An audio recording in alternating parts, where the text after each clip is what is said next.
شكرا عليكم جميعا، كل سنه وانتم طيبين. اسمحوا لي الاول اشكر الدكتور استاذ دكتور ناصر مندور رئيس جامعه قناه السويس على الدعوه الكريمه وسرعه تلبيه الدعوه ان احنا نقيم مثل هذه الندوه بمناسبه مرور 100 عام على بدء انشاء نصب التذكاري للدفاع عن قناه السويس. انا طبعا انا هقول لكم سبب الندوه دي احنا بنعمل فيها ايه وايه اهميتها بالنسبه لكم كجيل واعي. يمكن انا هاخد من كلام الدكتور ناصر اخر حاجه اتكلم عنها عن جين زي، ولكن بنقول احنا في معركه وعي، وزي ما جين زي بيتاثر عليه وبيروح بمزاجه في اتجاه، هو لازم يرجع بمزاجه للاتجاه الصح. مش هيتم الموضوع ده لا بالعنف ولا بالقوه ولا بحاجه، بقدر ما بيتم بان احنا بنعرف وبنعي وبنفهم الدنيا فيها ايه، نظرا للاحداث المتسارعه اللي حوالينا اللي بتخلينا بنفكر في موضوع وقبل ما ننهي تفكيره نخش في موضوع تاني وتالت ورابع. فبالتالي اصبح الضغط علينا في المواضيع اللي بتحيدنا عن بلدنا وتبعدنا عن تاريخنا كتير. فبالتالي احنا لازم نزود من كميه الوعي اللي احنا عايزين نعرفه للناس. يمكن الدكتور ناصر اتكلم على الندوات اللي احنا قلناها، وكان في ندوه بس انا احب اتكلم عليها اللي هي كان الدكتور هاني سويلم وزير الري، كانت ندوه رائعه عن ازاي حافظنا على امننا المائي وازاي القياده الاستراتيجيه بتفكر ازاي نحافظ على كل نقطه ميه في تاريخ كبير وفتره طويله احنا عدينا فيها صعبه الفتره اللي فاتت. ويمكن كان بيحضر الندوه دي هيحس قد ايه احنا تحولنا من 1.0 ل 2.0 كجنريشن في الحفاظ على المياه واعاده استغلالها مره واثنين وثلاثه واربعه.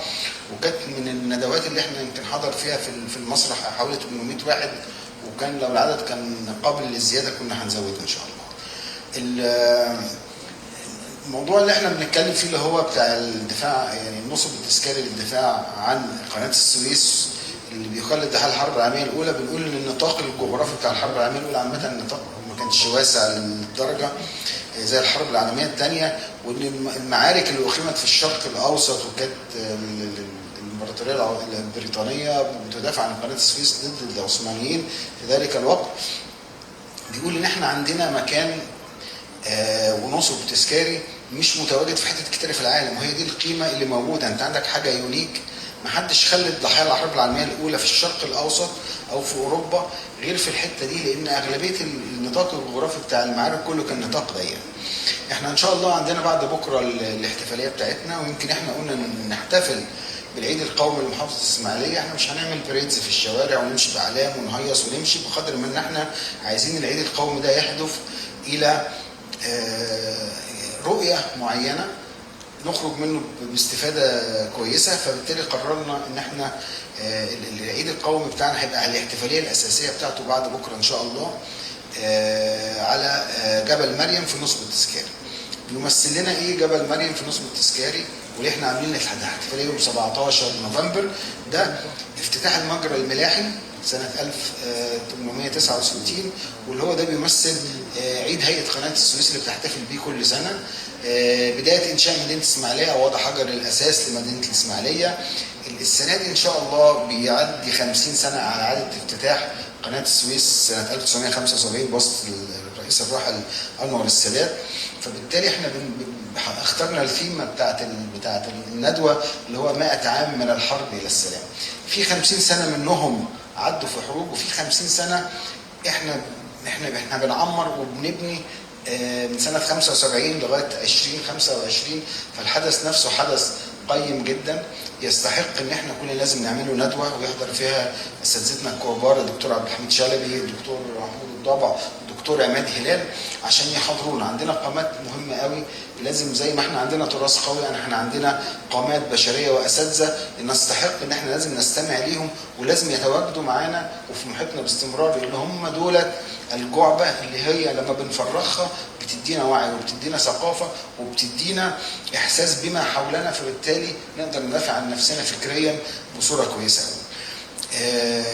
انا بشكر يا فندم الاساتذه الكرام اللي هم يعني تلقوا الدعوه بتاعتنا، واحنا نتمنى ان احنا ما نقفش عند النقطه دي بس كده، لا احنا عايزين يبقى في ندوه واثنين وثلاثه وفي اكتر من صالون ثقافي.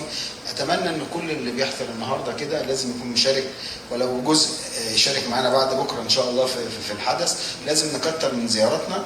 وعايز اقول لكم حاجه، انا كنت في 2011 و2012 في امريكا بدرس، ورحت جامعه اوبرن يونيفرسيتي وقدمت هناك عشان احضر ماجستير.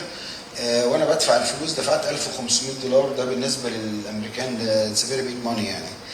فلقيت كاتبين فوق بيكتبوا كده if you think education is expensive try ignorance. يعني لو انت فاكر التعليم غالي جرب تبقى جاهل. فبالتالي قيمه جامعه قناه السويس وقيمه الاستاف اللي موجود معانا في جامعه قناه السويس والاساتذه والدكاتره وما يؤخذ من علم ده ما يتاخدش بالساهل، ولا احنا نفكر فيه بصوره ان احنا بناخد شهاده وبنخرج. لا، احنا بنتكلم على علم وجهل، حاجه توديك في اتجاه وحاجه تبعدك في اتجاه تاني خالص. فكل فندم الشكر لحضرتك والاساتذه الكرام. وان شاء الله يعني هقول كلمه اخيره. منذ ان بدا الاحتلال البريطاني والاستعمار البريطاني بيحاولوا كل المؤرخين في الجانب البريطاني، انا كنت دارس يعني اقتصاد وعلوم سياسيه ودرست سيفيلايزيشن، بيحاول يلغي ما قبل سنه 1500 و1600، بيلغي التاريخ القديم خالص ويعتبر ان الحضاره كلها بتبدا من سنه 1600 ومن ساعه يعني ليها احداث طبعا اساتذتنا في الاقتصاد والعلوم السياسيه هي اكتر مني بتعرفها، ولكن هم بيحاولوا ينسوا الناس التاريخ القديم ويقول لك كل اللي بيؤرخ دلوقتي بيؤرخ من ال 1600 فيما فوق علشان يبرزوا الحضاره الغربيه وينسفوا كل الحضارات السابقه. يعني حضارتنا بتمتد ل 7000 سنه.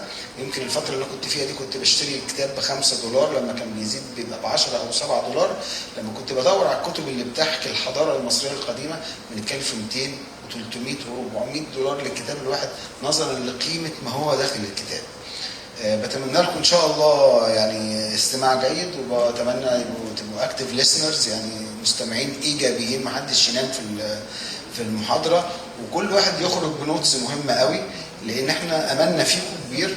لان انتوا دكتور ناصر قال ان احنا خلاص احنا جسمنا تنح على على المشاكل، انما احنا عايزينكم ان شاء الله انتوا تبقوا بنات المستقبل ان شاء الله. شكرا جزيلا والسلام عليكم.